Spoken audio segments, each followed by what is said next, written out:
नवागत DYSP Sharma का किया स्वागत। भवानी मंडी नगर पालिका मंडल द्वारा क्षेत्र के नए पुलिस उपाधीक्षक अरुण कुमार शर्मा का चेयरमैन कैलाश बोरा द्वारा अभिनंदन किया गया। जब कांग्रेस कमेटी की ओर से ब्लॉक एवं नगर कांग्रेस कमेटी के पदाधिकारियों ने शहर के पुलिस उपाधीक्षक का पदभार ग्रहण करने पर माला पहनाकर स्वागत किया और शहर की समस्याओं से अवगत कराया। चेयरमैन कैलाशपुरा, ब्लॉक अध्यक्ष नारायण सिंह चौहान, नगर अध्यक्ष कालूलाल सालेचा ने हर समय प्रशासन का सहयोग करने का भरोसा दिलाया। इस अवसर पर ब्लॉक व नगर के कांग्रेस कार्यकर्ता उपस्थित रहे। भवानी मंडी से सुरेश कुमार वर्मा की रिपोर्ट।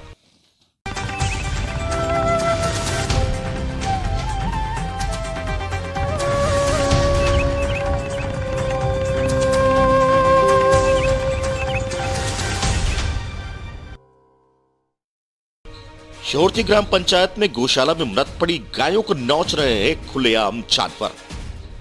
शोरती ग्राम पंचायत सरपंच प्रतिनिधि पिता पुत्र की धर्म की आड़ में खुलेआम तांडव।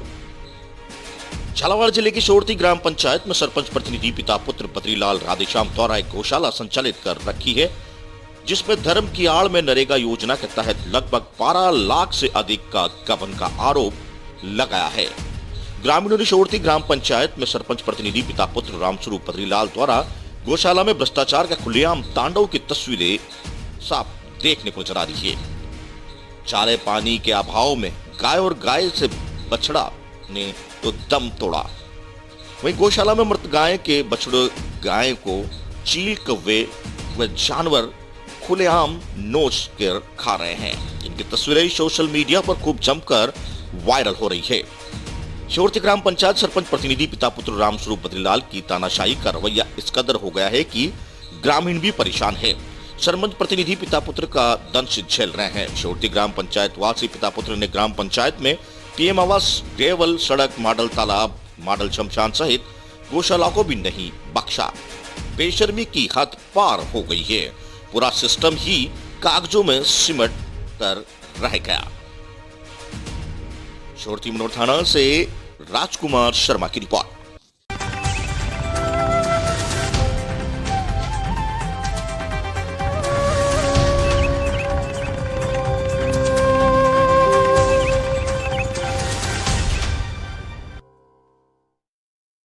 मनपसर ग्राम पंचायत में भ्रष्टाचार के खेल का मास्टरमाइंड ग्राम विकास अधिकारी दौलत गुजर का तांडव। झालावाड़ जिले के मनोर थाना पंचायत समिति की ग्राम पंचायत मनपसर में ग्राम विकास अधिकारी दौलत गुजर द्वारा नरेगा योजना के तहत भ्रष्टाचार को पतीला लगाया जा रहा है। वही ग्राम सेवक द्वारा सरकारी धन के बंदरबाट का खेल बड़े ही चतुर चालाक मास्टरमाइंड के तहत किया जा रहा है। ग्राम सेवक द्वारा फर्जी जॉब कार्ड जारी कर सरकारी धन का दुरुपयोग किया जा रहा है। बिना ग्राम सेवक की अनुमति के द्वारा फर्जी जॉब कार्ड नहीं बन सकता है। नरेगा योजना हो या पीएम आवास, सरकारी निजी कल्याणकारी योजना को गरीब तबके तक ग्राम विकास अधिकारी पहुंचाने नहीं देता। अगर पहुंचती है तो उसके बदले में मोटी रकम वसूली जाती है। बाहुबली दबंग ग्राम सेवक दौलत गुजर सरकार के जन कल्याणकारी योजनाओं को जमकर पतीला लगा रहा है। वहीं राजस्थान की सरकार जन कल्याणकारी योजनाओं को गरीब तक पहुंचाने की बात कहती है, परंतु जमीनी हकीकत कुछ और ही दर्शा रही है। कुछ सरकार के नुमाइंदे ही सरकार की जन कल्याणकारी योजनाओं का चूना लगा रहे हैं। सरकार लाख दावे करती है सरकार की जन कल्याणकारी योजनाओं को गरीबों तक पहुंचाने के लिए, गरीबों को सरकार की योजनाओं का लाभ दिलाने के लिए, परंतु ग्राम पंचायत के बाहुबली दबंग ग्राम सेवक दौलत गुजर व योजना को ही चूना लगा रहे हैं। ग्राम पंचायत मनोर थाना पंचायत समिति विकास अधिकारी नरेंद्र शर्मा पर आरोप लगाया है कि वह खुद कमीशन मांगता है। यह हम नहीं कह रहे हैं, खुद वहां के ग्राम सेवक दौलत गुजर जनप्रतिनिधि भी बोलते हैं। कुल मिलाकर मनोर थाना पंचायत समिति, ग्राम पंचायत विकास अधिकारी एवं ग्राम विकास अधिकारियों द्वारा भ्रष्टाचार की भेंट चढ़ी हुई है। इन दिनों मनोर थाना पंचायत समिति सहित ग्राम पंचायत अपनी ही बदहाली पर फूट फूट कर आंसू बहा रही है। यह खबर प्रकाशित करने पर वह भी बौखला रहे हैं। मनोर थाना से संवाददाता योगेश कुमार मीणा की रिपोर्ट।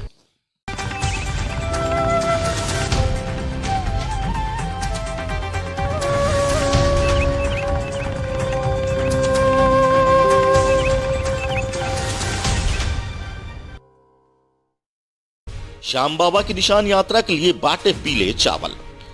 लाखेरी उपखंड के अंतर्गत शहर में श्री श्याम परिवार के सदस्यों द्वारा घर घर जाकर पीले चावल बांटे। इंदरगढ़ से देई धाम जाने वाली द्वितीय विशाल निशान पैदल यात्रा को लेकर शहर में श्याम परिवार के सदस्यों द्वारा घर घर जाकर पीले चावल और यात्रा के पर्चे वितरण किए गए। श्याम बाबा निशान यात्रा में जाने के लिए विनम्र आग्रह किया गया। निशान यात्रा को लेकर श्याम परिवार के सदस्यों द्वारा यात्रा की तैयारियां पूरे जोरों शोरों से की जा रही है। निशान यात्रा 1 जनवरी शनिवार को श्री मनशापुर चक्र के बालाजी से प्रातः 8 बजे प्रारंभ होकर नगर भ्रमण करती हुई देईधाम के लिए रवाना होगी। यात्रा में श्याम परिवार की ओर से श्याम बाबा का भव्य दरबार सजाया जाएगा। पैदल यात्रा के दौरान यात्रा में पुष्प वर्षा और इत्र वर्षा भी की जाएगी। बूंदी लाखेरी से विश्वनाथ शर्मा की रिपोर्ट।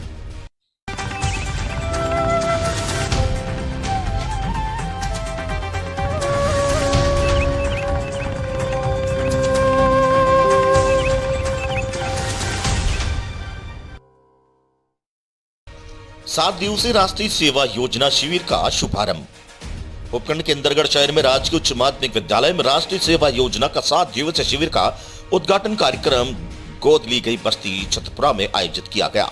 उद्घाटन समारोह में मुख्य अतिथि समाजसेवी राजेंद्र गौतम, समाजसेवी परमानंद सोनी, वार्ड पार्षद राहुल वर्मा, समाजसेवी लोकेश दादीच रहे। कार्यक्रम में समाजसेवी राजेंद्र गौतम ने शमशान घाट में वृक्षारोपण के कार्य में प्रगति जानकारी दी।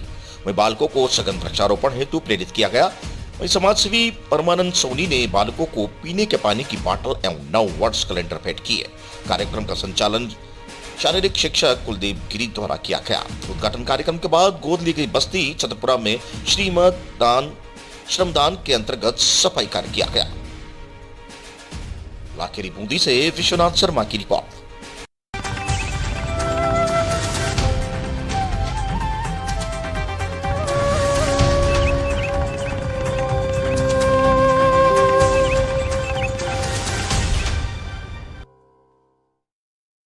मोदी सरकार का विरोध। कपड़ों पर जीएसटी को लेकर कपड़ा व्यापारियों का विरोध। संपूर्ण देश में कपड़ा बाजार बंद, रतलाम में भी असर। केंद्र में बैठी मोदी सरकार की नीतियों के खिलाफ कपड़ा व्यापारी सड़क पर उतरने को मजबूर है। सरकार द्वारा कपड़ों पर लगाए जा रहे बढ़ते जीएसटी को लेकर व्यापारियों ने आज संपूर्ण कपड़ा बाजार बंद रखकर अपना विरोध जताया है। व्यापारियों का कहना है कि यह बंद पूरा देश व्यापारी रहेगा। व्यापारियों ने मांग की है कि मोदी सरकार इस पर पुनः विचार करे तथा उनकी मांगों को माने, अन्यथा उनका आंदोलन लगातार विभिन्न तरीकों से जारी रहेगा। व्यापारियों का कहना है कि पहले कपड़ों पर 5% जीएसटी लगा था, जिसे सरकार ने बढ़ाकर 12% कर दी है, जो सरकार का रवैया गलत है। सरकार व्यापारियों को गरीब का ध्यान नहीं रख रही है। इस जीएसटी का असर छोटे बड़े व्यापारी व गरीब परिवार की जेब पर पड़ेगा। हम नहीं चाहते हैं कि किसानों की तरह आंदोलन करना पड़े। हम मोदी का विरोध नहीं कर रहे हैं, हम सरकार की नीतियों का विरोध कर रहे हैं।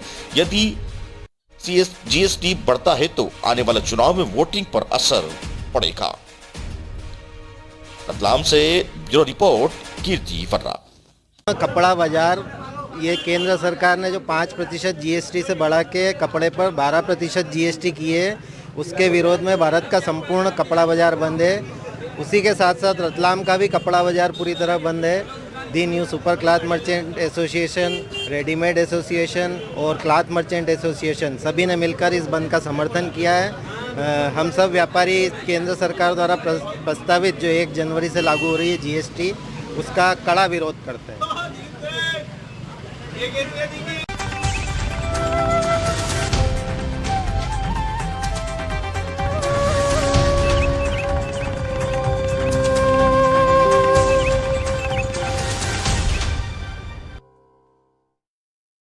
शीतलहर के साथ कोहरे ने बढ़ाई ठिठुरन। रतलाम जिले में बिगड़े मौसम के बाद कोहरे का असर। सुबह 10 बजे तक छाया रहा कोहरा। न्यूनतम तापमान 8 डिग्री से नीचे।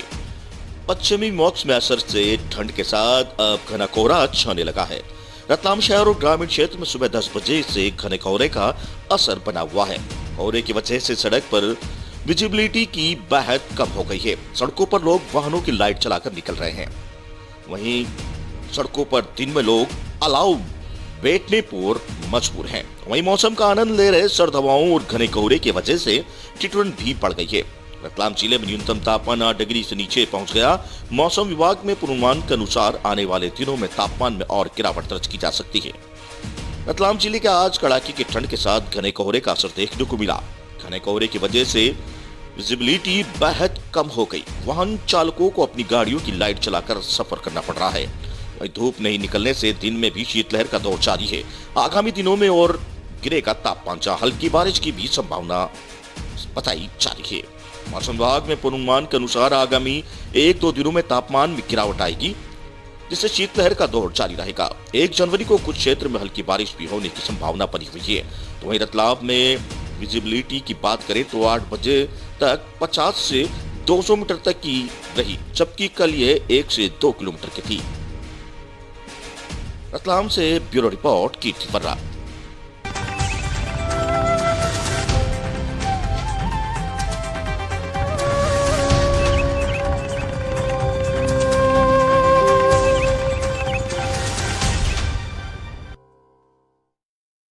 अखिल भारतीय प्रजापति छात्र संघ कोटा की बैठक संपन्न। अखिल भारतीय प्रजापति छात्र संघ के संस्थापक दुर्गा प्रसाद प्रजापति ने निर्देश के अनुसार चुनाव आयोजक सुनील प्रजापति को बनाया गया। सुनील प्रजापति ने बताया कि जिला कोटा की कार्यकारिणी का विस्तार किया। सर्वसम्मति से लोकेश प्रजापति को जिला अध्यक्ष पद पर मनोनीत किया गया और कार्यकारिणी की जिम्मेदारी देते हुए जिले की कार्यकारिणी को 7 दिन में ही बनाए जाने को कहा। प्रजापति ने बताया कि हमारी टीम लगातार 3 साल से काम कर रही है और हर क्षेत्र में हम काम करते हैं। मीटिंग में चेतन प्रजापति, मोनू प्रजापति, निक्की प्रजापति, अनिकेत प्रजापति, आकाश प्रजापति, कमल प्रजापति, सौरभ प्रजापति, हरिओम प्रजापति, सुमन प्रजापति, गुलशन कुमार प्रजापति, अंशुमन प्रजापति, विशाल प्रजापति, गणेश प्रजापति, रुद्र प्रजापति, हृदय प्रजापति आदि कार्यकर्ता उपस्थित रहे। कोटा से दुष्यंत सिंह गहलोत की रिपोर्ट। आगामी कुछ ही दिनों में कार्यकारिणी की घोषणा मेरे द्वारा कर दी जाएगी और मैं मेरी पूरी टीम के साथ में मिलकर के सर्वप्रथम तो जितने भी छात्र हैं ग्रामीण के, तो कोटा सिटी के जितने भी छात्र हैं उन सबको एक साथ लेकर के चलूँगा और मेरी टीम के द्वारा और मेरे द्वारा बहुत ही जल्दी छात्रावास में काम स्टार्ट करवा करके डेवलपमेंट कराने की पूरी कोशिश करूँगा और आगामी जो भी कार्यक्रम रहेंगे उसमें मेरी टीम के द्वारा बहुत अच्छा सहयोग किया जाएगा। बस इतना सा ही करूँगा मैं।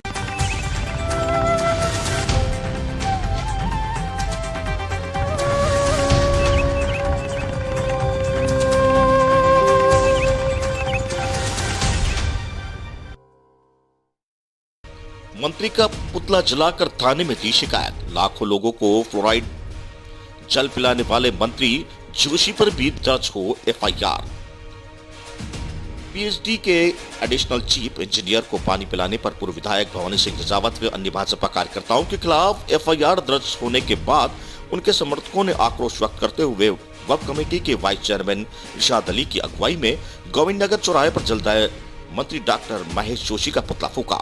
उसके बाद वो उद्योग नगर थाने पहुंचे, जहां प्रदेश के लाखों लोगों की फ्लोराइड जल पिलाने में विवश करने के लिए मंत्री जोशी के खिलाफ थानाधिकारी मनोज सिकरवार को शिकायत दी। इस अवसर पर इरशाद अली ने कहा कि यदि जनता की समस्या का ध्यान आकर्षित करते हुए एक अधिकारी को 2 घूंट बोरिंग का पानी पिलाने के लिए पूर्व विधायक भवानी सिंह रजावत जिम्मेदार हैं, तो वर्षों से प्रदेश के लाखों लोगों को 24 घंटे फ्लोराइड जल पीने के लिए मजबूर करने के लिए प्रदेश के जन स्वास्थ्य अभियांत्रिकी मंत्री डॉक्टर महेश जोशी ही पूरी तरह जिम्मेदार हैं, क्योंकि राज्य सरकार के आदेश के कारण ही प्रदेश की हजारों बहुमंजिला इमारतों को लाखों निवासियों को पेयजल कनेक्शन नहीं दिए जा रहे हैं और हजारों कॉलोनियों में जलदाय विभाग द्वारा कनेक्शन नहीं दिए जा रहे हैं, जिसके कारण इनमें रहने वाले लोग बोरिंग का पानी पीने को मजबूर हैं। मंत्री जोशी को जितनी चिंता अपने अधिकारी की है, उतनी चिंता अगर आम जनता की करे तो प्रदर्शन करने की नौबत ही नहीं आती। पूर्व पार्षद उपेंद्र गहलोत ने कहा है कि एफआईआर केवल जनहित के मामले का ध्यान भटकाने के लिए दर्ज करवाई गई, लेकिन पूर्व विधायक रजावत नायक हैं और ऐसी एफआईआर उन्हें जनता के प्रति अपना धर्म निभाने से नहीं रोक सकती। जहां तक मंत्री जोशी द्वारा कोटा की जलापूर्ति में सुधार के निर्देश देने की बात है, अगर इसमें जमीनी स्तर पर जलापूर्ति में सुधार नहीं हुआ तो वंचित लोगों को चंबल का पानी नहीं मिला तो रजावत को उनके समर्थन शहर की जनता को साथ लेकर कोटा बंद भी करवाएंगे और प्रदर्शन भी करेंगे, जिसमें कोई भी एफआईआर उन्हें नहीं रोक पाएगी। जहां पुतला फूकने वालों में सतीश भारद्वाज, बाबू खान, राजन सिंघाड़ा, साबिर खान, इकबाल, प्रदीप मालव, जयप्रकाश, रामकिशन, चिंटू खान, इमरान खान, अमर खान, फिरोज खान, युवराज कोड़ आदि कार्यकर्ता मौजूद रहे। कोटा से दुष्यंत सिंह गहलोत की रिपोर्ट। आज किस मांग को लेकर आपने पीएचडी मंत्री का पुतला जलाया? आज हमने पीएचडी मंत्री का इसलिए पुतला जलाया है कि जिस प्रकार से कई दशकों से कई कॉलोनियां हैं जो फ्लोराइड का पानी पी रही हैं, उसके चलते कल पूर्व विधायक भवानी सिंह जी राजावन द्वारा एक दो दिन पूर्व जो एसी है, एडिशनल चीफ इंजीनियर है, उनको 2 घूंट पिलाए थे फ्लोराइड के पानी के। तो मुझे समझ में नहीं आ रहा, मंत्री महोदय ने जब राजावत साहब ने अवगत कराया उन्होंने 2 घूंट पिलाए। जो दशकों से ये फ्लोराइड का पानी पी रहे हैं, बीमार हो रहे हैं, उनकी तो मंत्री महोदय को सुध नहीं है और वो अधिकारियों के पक्ष में रहते हुए मुकदमा दर्ज करा रहे हैं। ये कहाँ का न्याय है?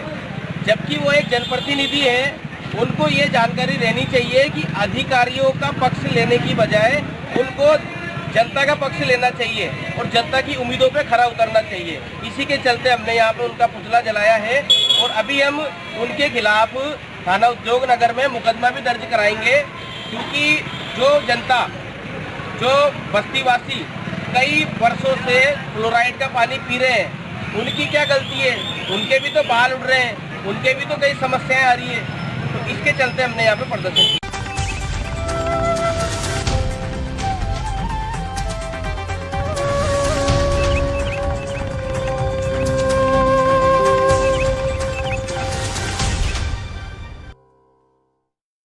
पुत्र के जन्मदिन के उपलक्ष्य में भजन संध्या का आयोजन।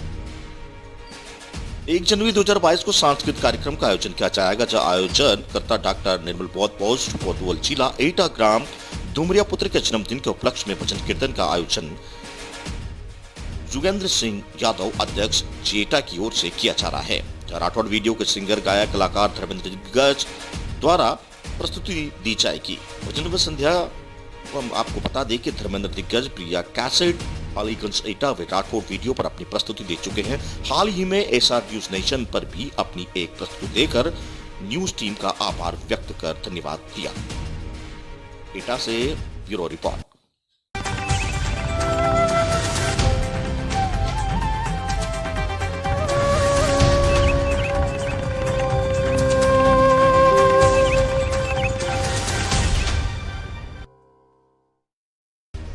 बीके ओम प्रकाश भाई की छठी पुण्यतिथि मनाई। प्रजापिता ब्रह्म कुमारी ईश्वरी विश्वविद्यालय के इंदौर जोन प्रभारी रहे। शहर के रिद्धि सिद्धि कॉलोनी स्थित प्रजापिता ब्रह्म कुमारी ईश्वरी विश्वविद्यालय में ज्ञानसूर्य भवन पर संचालिका बीके निशा दीदी के सानिध्य में सेंटर पर आने वाले भाई बहनों ने विश्वविद्यालय के दिवंगत इंदौर जोन प्रभारी बीके ओम प्रकाश भाई की छठी पुण्यतिथि मनाते हुए उन्हें श्रद्धा सुमन अर्पित कर उनके परमपिता परमात्मा व संस्था के प्रति समर्पण को याद किया। पुण्यतिथि के इस अवसर पर सेंटर की संचालिका ब्रह्म कुमारी निशा दीदी ने कहा कि भाई जी तीक्ष्ण बुद्धि वाले थे और उन्होंने इंजीनियरिंग में स्नातक कर रखी थी। भाई जी के त्याग, तपस्या और आध्यात्मिक सेवा को ही जीवन का लक्ष्य बनाकर सन 1956 में संस्था के संस्थापक पिता श्री ब्रह्मा के सानिध्य में अपना जीवन जन जन के कल्याणार्थ ईश्वर सेवा में समर्पित कर दिया। गौरतलब है कि भाई जी ने अपना शरीर सन 2015 में छोड़ा था। इस अवसर पर सेंटर पर आने वाले कई भाई बहन मौजूद थे। ओमजी भाई ने ही भवानी मंडी में संस्था की नींव रखी थी। दौरान निशा दीदी ने बताया कि भवानी मंडी शहर में सन 2009 में सेंटर का शुभारंभ भाई जी के मुख्य आतिथ्य में ही प्रारंभ हुआ था और तभी से विभिन्न किरायों की बिल्डिंग में सेंटर संचालित होता आया है। अब रिद्धि सिद्धि कॉलोनी यह सेंटर कानूनगो प्रमोद शर्मा के त्याग एवं सहयोग से निरंतर चल रहा है। भवानी मंडी से सुरेश वर्मा की रिपोर्ट।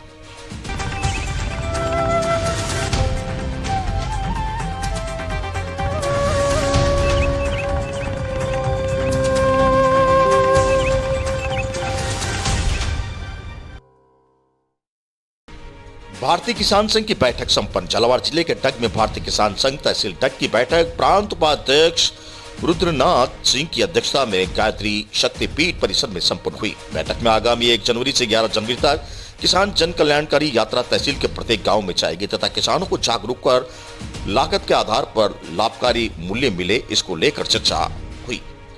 प्रांत उपाध्यक्ष रघुनाथ सिंह ने बताया कि भारतीय किसान संघ के राष्ट्रीय आंदोलन के तहत देश के प्रत्येक तहसील केंद्रों पर 11 जनवरी को धरना प्रदर्शन कर ज्ञापन दिया जाएगा। ऐसी योजना को लेकर गुरुवार को बैठक आयोजित कर सभी तहसील कार्यकारिणी के सदस्यों को 11 ग्राम पंचायत का प्रभारी बनाकर अभियान को सुचारू रूप से चलाते हुए पंचायत समितियों को जिम्मेदारी दी गई।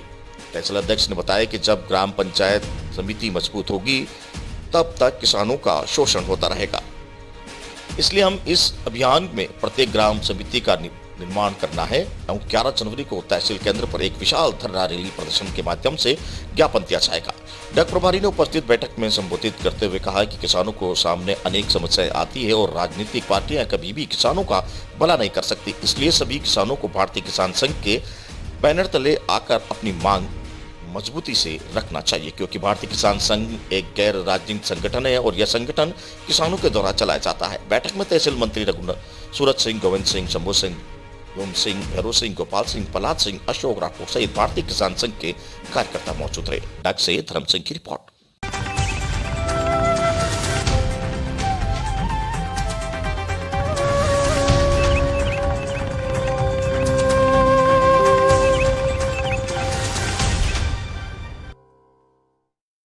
सेलाकुई गुरुद्वारे से 1 जनवरी को पहली बार निकलेगा नगर कीर्तन।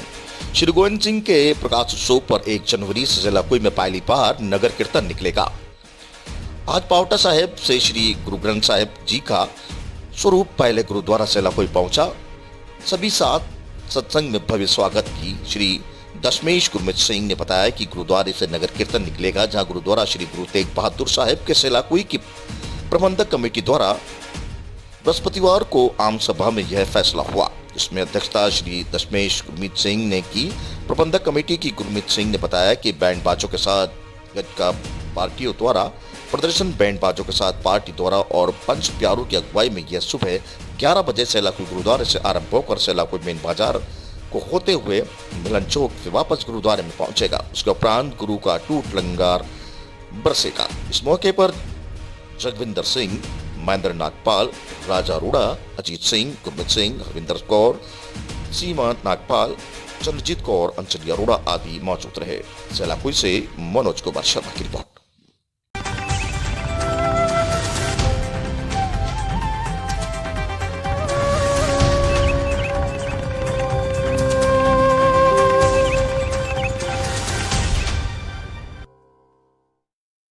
चित्तौड़गढ़ जिला मुख्यालय पर जिला सारस्वत युवा संस्थान के तत्वाधान में 4 दिवसीय सारस्वत खेल महोत्सव साखेम का समापन चित्तौड़गढ़ सांसद सीपी जोशी और सभापति नगर परिषद संदीप शर्मा की उपस्थिति में हुआ। इस प्रतियोगिता में राजस्थान और मध्य प्रदेश की क्रिकेट और बैडमिंटन की विभिन्न स्पर्धाओं में समाज में करीब 400 खिलाड़ियों ने भाग लिया। जिला सारस्वत युवा सेवा संस्थान के तत्वाधान में इंदिरा गांधी स्टेडियम में आयोजित 4 दिवसीय क्रिकेट और बैडमिंटन प्रतियोगिता का समापन हुआ।